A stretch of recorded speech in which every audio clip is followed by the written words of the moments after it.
jumping. Back of the net, it's tempting. Christian Ronaldo on his jawbone with a shell toe. Can I put shot? I can help, bro. Put you to sleep with the elbow. Said you grew up in a hellhole, now you're asleep on your tailbone. Floating no regular, never a never Begatti or push a Carrera. The catties are know that I never gonna catch me. I'm heaven, you man can be as civilized and feather and still never catch me. I'm not on the track, but can't argue the flow with the ever, the decade, the pepper spray. I never let up, I'm bending the sand. Shoot beddings or where you try me, the guy like it's beef with vendetta. And clutching berettes or hammers or wetters or shrammies or letters or galley or deckers. So respect the way I rearrange these letters. The best you could be is a best in my records. I'm rapping with certified clappers and drillers and militant niggas. The band for a living, we fighting about within us. No capping, it's even in genuine lines. I smile about it. It's all low if I'm wildin' out. He getting flying, then he getting ironed out. Whacking right now, I'm just rapping on two different patterns. You can't do this rhyme scheme. You dig it like time team. No one's supporting because I look foreign and I looking foreign. They look at my foreign and flash to the wall and pull up behind me. God blame me, they're trying me. I catch a body, no side of me. Bury his body at back of the garden behind all the giant trees. Can't see a flicker of cat in me, but see a flicker of evil. Medieval me when I'm ahead and MC on the regal BD niggas dumber than Tweedledee. Hold my weed, control my breathing. I just roll one up this evening. It's a pack of Mac, I'm gas. I pack a bat and get to leaning. It's a fact, a chunky fact. I'm sipping goose, not scrumpy jack. I sit and blew my trunky flat. Like how'd I get this off a rap? I wrapped his jewelry, hit the floor. Is he alive? I can't be sure. I can't be right hooking or left hooking. No pussies anymore. I ran the light, I went to court. I stood there calm, I'm not distraught. You saw the M, you saw the sport. Don't ask me why.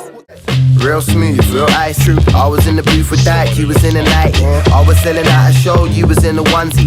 Ketamine you sniffing got you clumsy. Swear them brother hate the way I move. Real smooth, real icy. You was watching Hollyoaks and I was in the library. Now I'm getting Gualalos, the man that want despise me. Swear I'm booking wizards, getting pricey. So pricey. Yeah, I hear him talking. Love the way they wanna wheel up walking. Love the way they see the way I kill it. See the way I bring the talking. See the outline of the body when I draw it. Everyone adore it. Boys, fuck off with your one-liners. Everybody co-signers. I don't do no consigning. I got all this meant to pay, so I don't need no odd fivers. I'm the boss brother, you are not Simon. You're not vibrant, you're not funny. Got no money, rip trackies. You're so bummy, I'm so aggy. She's so touchy, she's so grabby. I'm so lucky, she's so sucky. That yatty, she's so ucky. With no manners, she's so raggers. I got bills like Bo Baggins. She's just catting, like fuck, where's the old fashioned? Tight madams, they ain't shagging. First date, cause they like rapping. Leave it alone like a dog with a bone. Give me a reason to show you and know when you roll. I mean, half the man them on the road, they chat shit. And half the other man them wanna stroll and moan. I'm like, none of that, now give me the space and give me the room. In fact, now give me the bass and give me the tunes.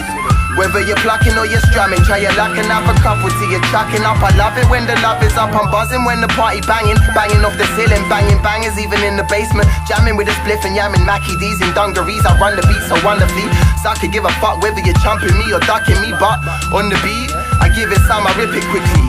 When I hit the town, I'm big up in the inner city. Pissed cause I was acting civil when that killer hit me. Still I kept it flowing like that river up in Mississippi.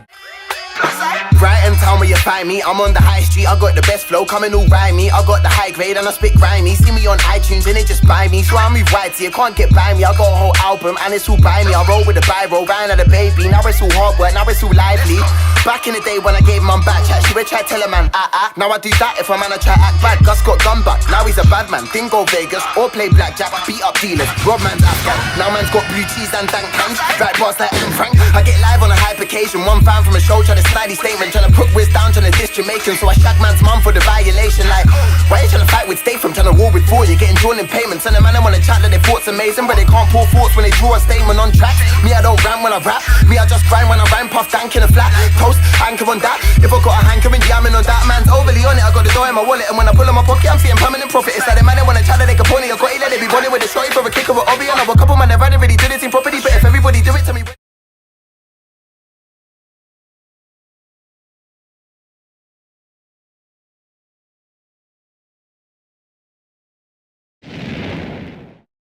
So what made you decide to do like the whole album together rather than just like one track? But the first tune was like pow pow pow pow pow, so I was like, we need to make an album. Yeah, man. So obviously that's that take you hear on the track is the first take. Literally the first time I ever heard him rap. Ever. And you hear me hit the space bar at the end of the tune and go, jeez! I was born in 93 and then I died, my heart stopped or whatever, and then they brought me back to life. And my mum was like unconscious and stuff, and then my dad tried to call me Chaos basically, because he just was trying to be all weird and like, oh, we were gonna call him Ocean, but Chaos Theory, like, throwing a little like, I don't know, he was on a weird one. And he tried to call me Chaos when I was a kid, because I didn't really like the name Ocean that much when I was younger, and I wanted to be called Chaos. I thought it was a much cooler name. Chaos or Phoenix for some reason. And then I got to about 12 and I was like, nah, both those names are fucking weird. Like, I'm glad I'm called Ocean. Straight out of Brighton, a crazy motherfucker named Wizzy. Sirens in the city like I'm rolling around with Dizzy. You was in the basement with a plate, I'm getting picky. I was in the basement with a couple apes, I'm getting sticky. I'm joined in the studio by a very special guest today, flown in by one of Richard Branson's private helicopters from from the very sunny coast of Brighton town, man like Ocean Wisdom. You alright? I'm good, you know, family. As I was telling mine, I'm like humble that you come through. We've been supporting you for a hot little minute now. Yeah, I appreciate that, man. Yeah. So, just for the listeners, how long have you been, say, spitting? What was your first relationship with the microphone? Was it a TV show? Did someone give you a Fisher-Price toy? I used to listen to Eminem when I was like proper young. That was like one of the few ones that I got away with listening that was still a bit controversial, you know what I mean? So we're talking late 90s now, right? Yeah. My mum kind of turned a blind eye to Eminem for some reason. She was a fan of him. Okay. So she let me listen to him. Wow. and then like the early Dizzy stuff as well, you know what I mean? Okay. Obviously. So you were schooled on barring, on lyricism? Yeah. I always used to be impressed by people that could do stuff that I kind of would be like, wow, how did he actually do that? Rather than, you know, oh, that was clever or something. I feel like, wow, how did he actually do that flow? It would be a shame for him to come to the legendary HHQ, especially on a big promo show, and not show his skills. I've begged his management via payola to see if we can get Ocean to spit a little something, and he's agreed. Rude boy, I don't rewind that, cause that's trash. Listen, basically I rule, and again basically I pull, and again basically I spit one to my face, tickety and boom. Grave diggity guys try, but grave diggity guys fool. Brave slippery guys fat, don't fuck with the bass, little brother not cool. Yeah, I be amazing, emotional Ocean. I roll with the focus, the choke of the opponent. I open the nose to the vocal explosion. I'm openly cold to the ocean is frozen. Yeah, I be the greatest and nobody's coping. Plus I be the greatest and nobody's going. I used to beatbox all the time, and I was well into it, and I used to do what was it? I used to go for ages, for like as long as I could. I just used to sit there doing it like for ages. Sip coffee, cross the landscape, I get cross cover. You tryna be Rick Bossy? See me though, I'm over that. Yeah, me and my guns got loads of raps. I got 2 ones, short ones. Never flow finger, the flow is fast at our course. I just used to love doing like fast like beat patterns and stuff. And then when I started rapping, I was like, I felt like I had quite a good knowledge of where the syllables could fit in and stuff. But with regard to how the double time happened, it was more just like went from the beatboxing, and then I thought I liked fast beatboxing, so I can apply that same percussion to my raps. Came in the game with the old new act, invading the brain with the old new rap. Late in the state, into your old cruise whack. I had to do that, had to man up. You ain't got a booster copy in bad luck. You ain't got a booster copy, you fat fuck. You ain't got a booster copy, I'm that much. I got exquisite ability, mimicking vivid imagery. Lyrically stinging the kid to be killing the similes with the nitty. Wanna be chilling with Fiddy and Diddy and Cuddy the kiddie listening to Biggie. Button the ciggy with Dizzy and Wizzy. Sucking the chitty like giggity. My ability can't limit me flow. Bugsy, biggity, bobbity. Gotta be properly honest as property. Copping the hottest the property, not a monopoly. Actual life in A lot of Jamaicans, they do that whole fast spitting thing. It's quite cultural, but it's part of my heritage, but I didn't realise at the time. Do you know what I mean? It's only something you realise now, like, people say to me, like, oh, you got ragga styles and stuff, and I'm like, oh, okay. Because obviously I was growing up listening to that sort of stuff, so I guess it wasn't ever out of the ordinary to me. So when I obviously want to apply my own thing to it, it kind of came out in my music. What's after the safe? Hey, in the grass car they'll try to catch you. If I bless you or get at you, then it's all blessy. Can I get how many ways can I say what I wanna say what I wanna say? How many ways can I? You just came in the scrum, that's proper gay spray like a copper's AK in the States. I might.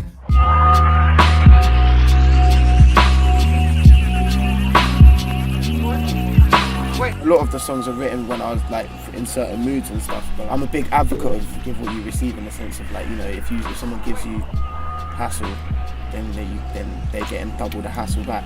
But if someone's nice to me, then they're getting double the niceness back. Do you know what I mean? I like to operate like that. Drop them on the head like a tombstone. 2 O's, ones for owls, ones for ocean. New flows, some profound, some ferocious. That's a bar. That's a bar.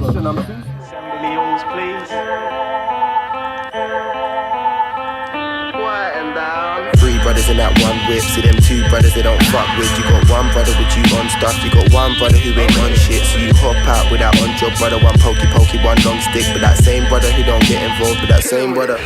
It's about 11 o'clock, peaks about federal watch. Scoring a jacket and telling a sock. Couple of kiddies are peddling rock. I'm in no position to tell them it's wrong. Taught as a youngin' to never be soft. Little did I know that we was just nothing but cattle. We're fighting a war that could never be won. Fuck all you starters, the end has begun. People like to, if they're into hip hop, they're looking for that hip hop because they're a High Focus fan or whatever, and then they come across Ocean Wisdom and they're like, whoa, that's a bit grime-ish, isn't it? So to a hip hop fan, it's perceived as, oh, what? So you've come to, you're a grime-influenced hip-hop MC, but that's not the case. He's just an MC. He's a rapper. He's a person speaking his thing from his perspective. We might not be from that. I might not be from that. Hence why I make beats differently when I work in the studio with Ocean, is because he brings a uniqueness. You can't pigeonhole it, which is what makes it great. I put it in the same category as a lot of the Dead Player stuff. It's unpigeonholable. It has an influence from like bashment, grime, hip hop, drum and bass. There's a rave, there's a reggae, there's a double time, there's a hip hop, there's a New York 96, there's a futuristic UK backpacker vibe. It all gets crammed into a thing, and I think it's your perception which suggests whether or not it comes from grime or it comes from hip hop. What it comes from is everything, all of it. It comes from the majority of. It comes from everything, and it doesn't. How you perceive it is where you pigeonhole it, and if you want to think, oh, that's grime, kind of hip hop. What it is a person doing something unique, and you want to pigeonhole it because it makes it easier for you to digest, so that you can tell your friends what you think it means. You. Hashtag you. That's a bad boy answer.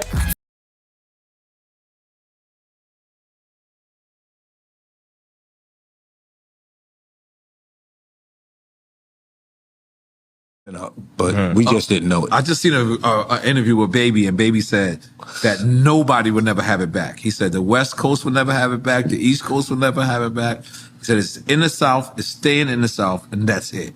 I disagree. It's worldwide, right? Yeah, I don't think even a region will have it back. Nah, because I mean, they got a whole fucking movement in the UK that's these motherfuckers. I like that drill. Nice. These motherfuckers is nice. Not just the drill, but you know, other shit. Yeah. Shout out to Ocean Wisdom.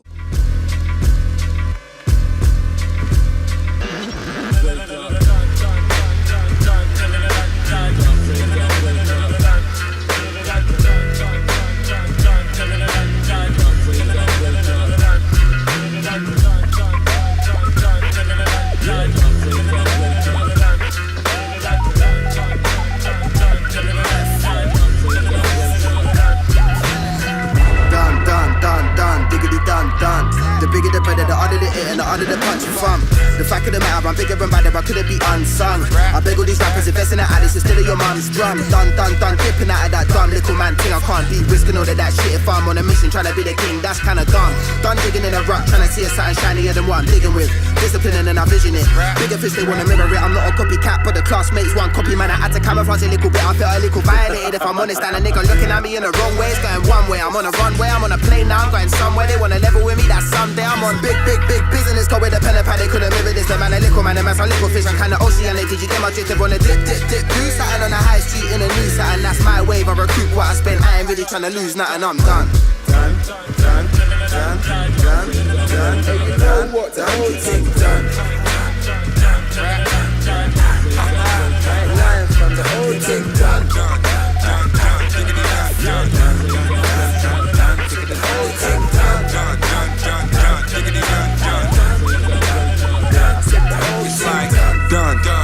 Done, diggity done. Look at the thumb, look at the gun, look at them run. Back of the tracks, back in the basement, back in the rap, back in the trap, back in the Mac in the back of the act. What happened to rap?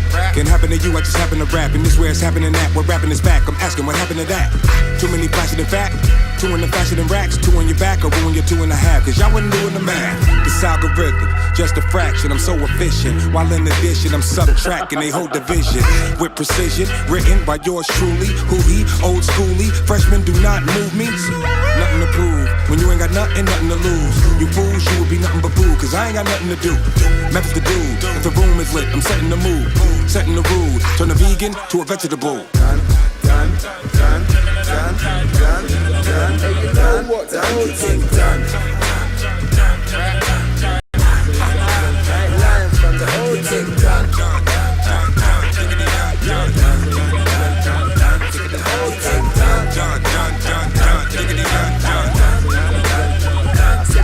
Hey, trapping and racking up, stashing the attical, shackles in Attica, Asifa, back in the traffic in Patty, and rap, don't interrupt, man.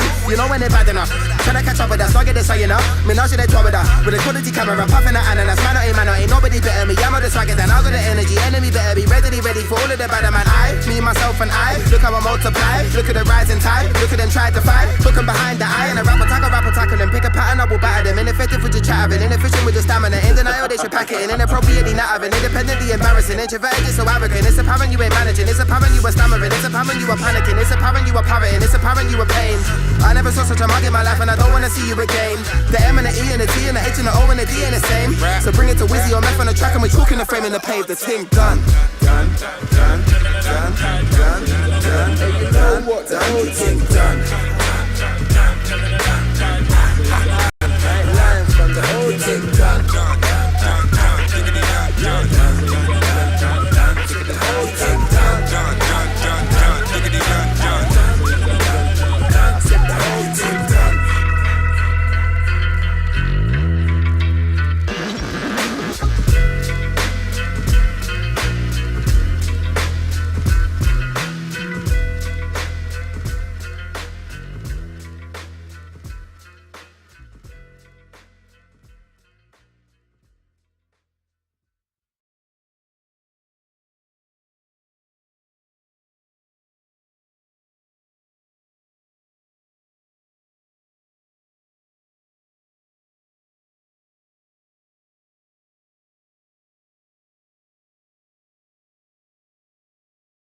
Imagine a speedometer just completely maxing out.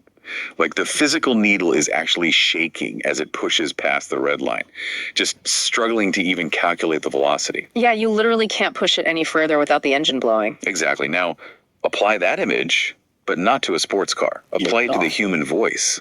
Because for context, an average, like fast-paced conversation, the kind you might have over coffee, when you're just really excited about something, that clocks in at about 2.5 words per second. Right. And even at that speed, people start tripping over their own syllables. We all do it. We do. So picture doubling that. I mean, imagine a sheer sustained vocal velocity of 4.45 words per second. It's honestly genuinely hard to conceptualize what 4.45 words per second requires, biologically speaking. I mean, we aren't just talking about someone talking fast. No, not at all. We're talking about this elite level of neuromuscular synchronization. The brain has to fire signals to the tongue, the teeth, the lips, the vocal cords, all at this astonishing rate to form really complex consonant clusters and do it without stumbling. Which is insane. And for a very long time, the absolute gold standard for that kind of vocal red line was Eminem. Specifically his track Rap God, which famously held the official record at 4.31 words per second. Right, and people thought that was basically the biological limit. It seemed totally unbeatable. Yeah. But 4.45, that is the record-breaking speed of the artist we are jumping into today. The Camden-born, Brighton-raised rapper Ocean Wisdom. I mean, he actually dethroned Eminem and just completely shattered the stopwatch. He really did. And in the process of doing that, he entirely disrupted the UK music scene. And to really map out how he did this, we are pulling from a really rich stack of sources today. Yeah, we've got a lot of good material to go through. We do. We've got this highly insightful long-form interview from Black Rhino Radio, on-the-ground live concert reviews from The Guardian and The Skinny, analytical rankings from Ledger Note, commercial chart data from the official charts company, and some really extensive profile features from Emojo and Hashtag Magazine. Okay, let's unpack this, because our mission on this deep dive is to look at the artistry, the mechanics, and honestly, the sheer business acumen behind Ocean Wisdom. Because, spoiler alert, he didn't build an independent musical empire just through sheer speed. No, a gimmick like that only gets you, 15 minutes of fame. Right. Ocean built a kingdom through highly calculated strategy, this intense work ethic, and a really deliberate blending of genres.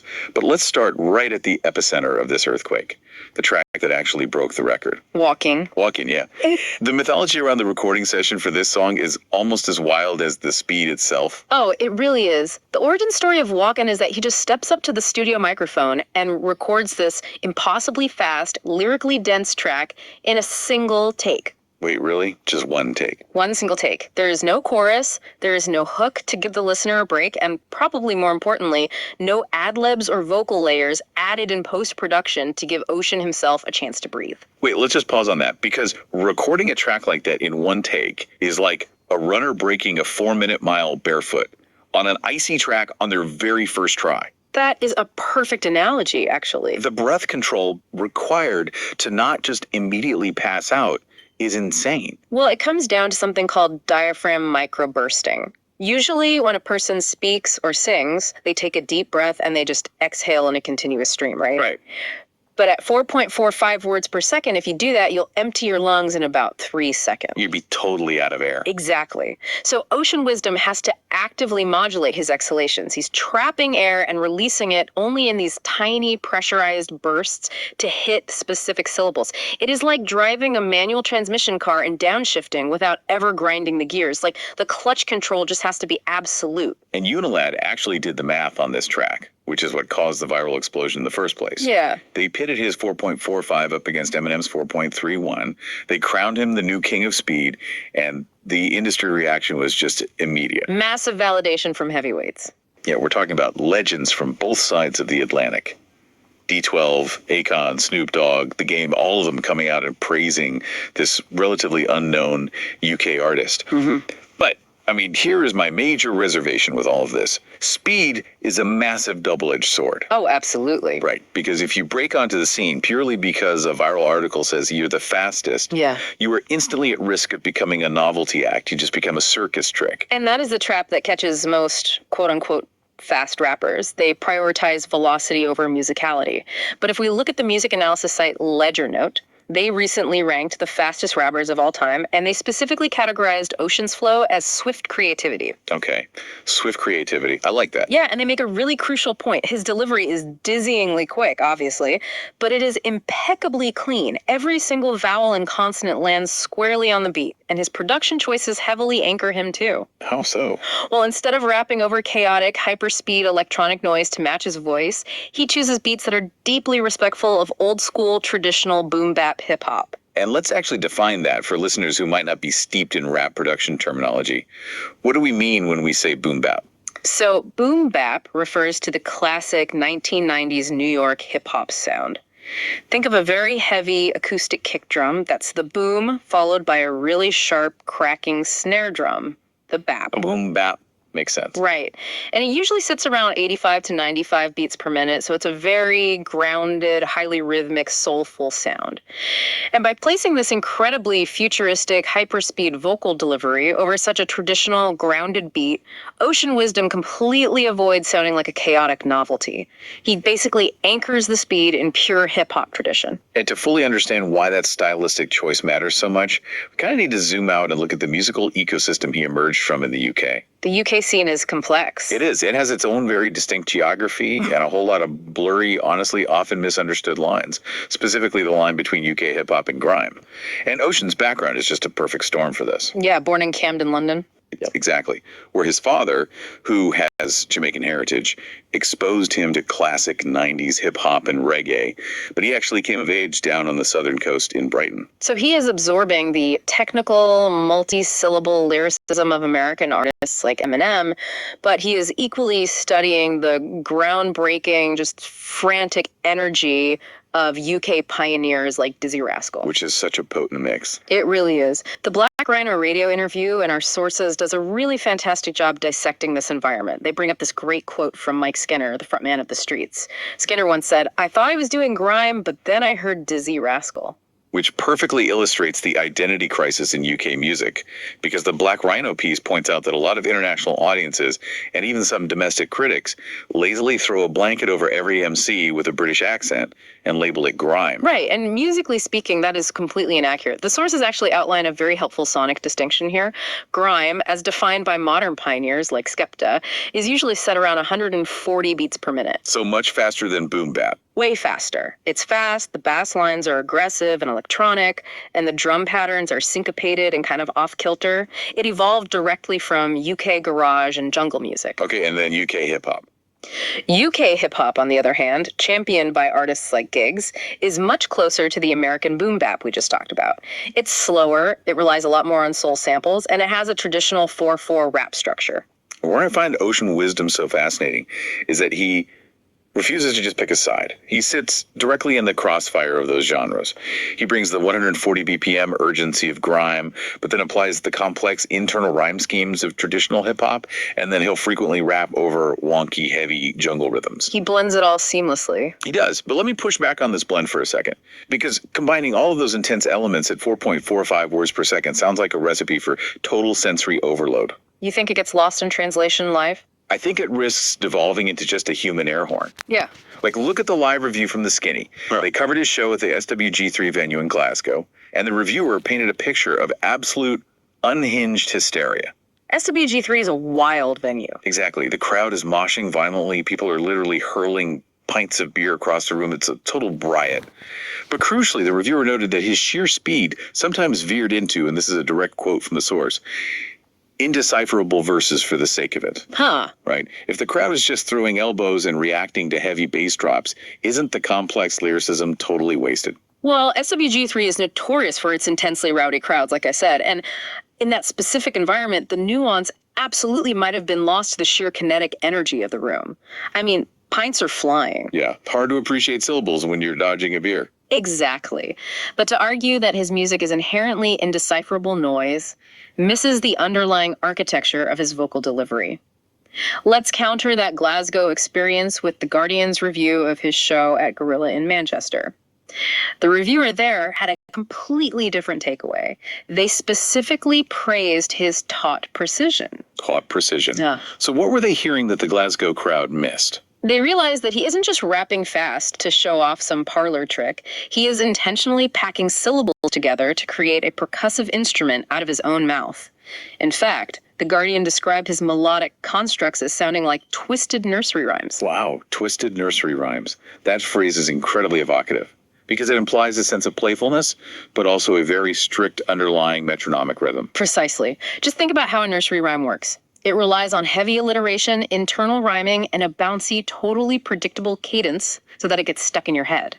Ocean Wisdom is taking that linguistic bounce and just accelerating it. I see. He uses hard consonants like your T's, K's, and PS the exact same way a producer uses a hi-hat or a snare drum to keep time. He is effectively providing his own drum track through his syllable choices. Which requires a massive, almost intimidating vocabulary. Because you can't just throw filler words into a verse if you are relying on specific consonants to act as a drum beat. You have to find the exact right word with the exact right hard syllable that also makes narrative sense. You need a huge internal dictionary. Exactly, which naturally transitions us right into his creative workflow. How does a human brain actually organize and deploy that much information? Well, his philosophy is actually laid out in a single lyric from that debut track, Walkin'. He raps, "In my raps, there's unlimited lyrics and syllables." And unlike a lot of artists who kind of exaggerate for effect, he backs that claim up with a staggering, sustained output. Staggering is really the right word here. He dropped his debut album, Chaos 93, in 2016, featuring 16 tracks. Then in 2018, he drops Whizville, which is this massive 20-track project that actually broke into the mainstream, hitting number 39 on the official charts. Yep, and the sources mention his later project, Stay Sane, which just continued this incredibly prolific run. He just doesn't stop. He really doesn't. In the Black Rhino interview, he casually mentions that to properly showcase his full, diverse musical repertoire, he would theoretically need to release an album with 200 tracks. 200 tracks? Yeah, he claimed to have well over 100 unreleased songs just sitting in a vault at that time. He even told an anecdote about a specific track from 2015 called Wrinkly, His manager absolutely loved it, but Ocean felt it was too trappy, meaning it leaned too heavily into the trap music subgenre for the cohesive sound of his first 2 albums. So he just locked it away. He just shelved the hit because it didn't fit the vibe. Exactly. I really want to dig into that decision because I think it reveals something profound about his methodology. You might assume that someone who freestyles that fast, just, here's a beat, steps into the vocal booth, closes his eyes, and just lets a stream of consciousness fly at 1,000,000 miles an hour. Right, just pure spontaneous energy. Exactly. But it is the exact opposite. He is methodical to the point of being a musical architect. He told the interviewer that he rarely just writes to a random beat. He structures the entire album conceptually first. It's an incredibly disciplined approach. Like, before a single instrumental is even chosen, he sits down and maps out the grand narrative arc. He figures out exactly how the themes of track 9 need to flow logically and emotionally into track 10, and how the tempo of track 10 needs to transition into track 11. Wow. Yeah, he builds the complete scaffolding of the project in his mind. Only after that blueprint is totally finalized does he go out and source the specific beats that fit the pre-planned architecture. So what does this all mean for you? There's a massive psychological takeaway here for anyone listening, regardless of your profession. Think about how often we just dive into a project, writing code, drafting a presentation, designing a space, just hoping the structure will magically reveal itself as we work. We all do it, just winging it. Yeah, we do. But Ocean's unlimited lyrics aren't some chaotic, random data dump.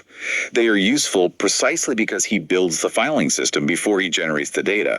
He builds the house before he buys the furniture. And that strict, almost rigid structural discipline in the recording studio translates directly into how he navigates the music business and his live performances. He treats rap as a serious profession. Like, he is fundamentally opposed to the stereotypical rock star lifestyle. The writer requests are the perfect example of this. You always hear legends of artists demanding copious amounts of liquor, trash green rooms, wild backstage parties. Classic cliches. Right. But at massive summer festivals, surrounded by total hedonism, Ocean Wisdom explicitly states that he drinks plain water before a show. It's a hard rule for him. Strictly water. Yeah, because to him, getting on stage drunk or high isn't edgy. It's a profound disrespect to the fans. Those people traded hours of their own labor to buy a ticket, and he believes he owes them a crisp, flawless, elite athletic performance. He absolutely refuses to compromise his neuromuscular synchronization for a cheap buzz. It's a pure business-first ethos. And you see that exact same strategic, long-term thinking in how he managed his commercial trajectory as well. He started his career with High Focus Records, and that independent label was absolutely crucial for his early success. They put out Chaos 93 and Whizville. But then he outgrew it. Right. When it was time to scale up, he reached a crossroads. The traditional industry move is to leverage your indie success to sign a massive multi-million-dollar deal with a major label, which usually means signing away the rights to your master recordings. But he didn't do that. Instead, he completely pivoted and formed his own label, Beyond Measure Records. Yes. He set up Beyond Measure in a strategic cooperation with Warner Music and Believe, using them purely for their global distribution networks while retaining his own control. He transitioned from being an artist on a roster to being the CEO of his own intellectual property. And I don't think anything illustrates that CEO mindset better than the Method Man story. For listeners who might not be deep into hip-hop history, Method Man is a foundational member of the legendary Wu-Tang Clan. I mean, he is absolute rap royalty. A living legend. Literally. And Ocean Wisdom eventually ended up collaborating with him on the track Ting Dun, and later on, a single called Step. But the mechanics of how that relationship started is pure strategic genius. It's a total masterclass in leveraging. So according to the interview, an unnamed Canadian rapper reached out to Ocean Wisdom. This artist offered Ocean a very substantial flat fee cash payment to record a feature verse on a track that Method Man was also going to be on. And in the hip-hop economy, feature verses are a primary income stream. Most young artists, especially independent ones, would instantly take that cash. It's a guaranteed payday, plus you get to put your name next to a Wu-Tang legend on a track list. Exactly. It's a no-brainer for most people. But Ocean turns down the money. Instead, he makes a counter-offer to the Canadian rapper. He says, keep the cash, just give me the direct contact information from Method Man's manager. Wow. Yeah, he actively chose to walk away from a short-term, guaranteed paycheck in order to secure a direct line of communication. Here's where it gets really interesting. He knew his own value well enough to bet on himself. Because he understood that going through a middleman makes you a hired gun, but getting the manager's email makes you a peer. By deferring that immediate financial gratification, he didn't just get one feature. He built a direct relationship that led to multiple collaborations with Method Man. If we connect this to the bigger picture, he applied that exact same networking leverage to secure verses from UK legends like Dizzy Rascal, Roots Manuva, and P Money. Which is brilliant. It is. He built an incredible network of industry titans that gave his new label beyond measure instant credibility and weight in the market. He essentially acted like a tech startup founder who is offered a massive 6-figure starting salary by a competitor that says, no thanks, keep the salary, I'm going to take equity in my own vision instead. Ocean took the equity. And that equity definitely paid off in chart success, massive streaming numbers, and absolute creative control over his vault of unlimited syllables. Because Ocean Wisdom isn't just a Guinness record-beating speed rapper, though that biological feat alone is astounding. It really is. He is a master architect. He successfully identified the blurry cultural lines between the 140 BPM electronic pulse of grime and the 90 BPM boom bap roots of UK hip hop. And he basically just built a bridge right between them. And underlying all of that undeniable technical talent is this unshakable water-drinking discipline. That discipline empowered him to walk away from quick cash, build beyond measure, and become the sole owner of his output. The speed is absolutely what catches your attention when you first hear Walkin', but the strategy is what keeps him relevant years later. It fundamentally changes how you view a breakout success. Ocean Wisdom built his early fame by targeting the ultimate external benchmark. He broke a record set by Eminem, the literal rap god. He pushed the human vocal speedometer past the red line. Right. But it leaves you with a fascinating question to chew on. When you're officially the fastest in the world, and when you have built your own label and you possess a vault of 100 unreleased songs filled with meticulously mapped out lyrics, what happens when you run out of external benchmarks? That is the ultimate challenge for any true pioneer. Once you define the edge, you have to figure out how to expand it.